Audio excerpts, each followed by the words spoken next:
शेर कैसे बना माँ दुर्गा का वाहन। शेर के माँ दुर्गा का वाहन बनने की कहानी तब शुरू होती है जब देवी पार्वती घोर तपस्या करके भगवान शिव को पति के रूप में पाने की कोशिश कर रही थी। सालों तक तप करने के बाद माता पार्वती को भोले भंडारी अपनी पत्नी के रूप में अपना लेते हैं। इसी बीच तपस्या की वजह से माँ पार्वती का रंग काफी काला पड़ गया था। एक दिन ऐसे ही बातचीत के दौरान भगवान शिव माँ पार्वती को काली कह देते हैं। ये बात उन्हें पसंद नहीं आती। वो नाराज होकर दोबारा तप करने के लिए चली जाती हैं। एक दिन बाद घूमते घूमते एक शेर घोर तप कर रही माँ पार्वती के पास पहुँचा। उन्हें खाने की इच्छा से वो वहाँ घूमता रहा। माँ को तप में लीन देखकर शेर भी वहीं इंतजार करता रहा।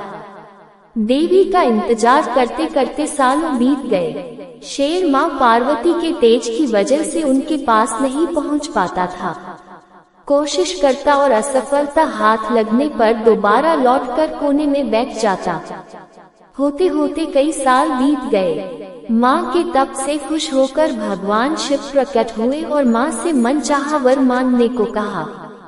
देवी पार्वती अपना गोरा रंग वापस चाहती हैं। भगवान ने आशीर्वाद दिया और वहां से चले गए। वरदान मिलते ही माँ पार्वती नहाने के लिए चली गईं। नहाते ही उनके शरीर से एक और देवी का जन्म हुआ जिनका नाम कौशिकी पड़ा।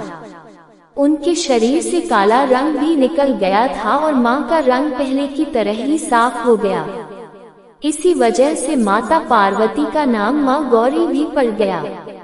नहाने की कुछ देर बाद माँ की नजर शेर पर पड़ी। शेर को देखते ही उन्होंने भगवान शिव को याद किया और शेर के लिए भी वरदान मांगा। माता पार्वती ने भगवान से कहा, हे नाथ, ये शेर सालों से मुझे भोजन के रूप में ग्रहण करने के लिए इंतजार कर रहा था। मेरे पूरे तप के दौरान ये यही था। जितना तप मैंने किया है उतनी ही तपस्या इसने भी की है।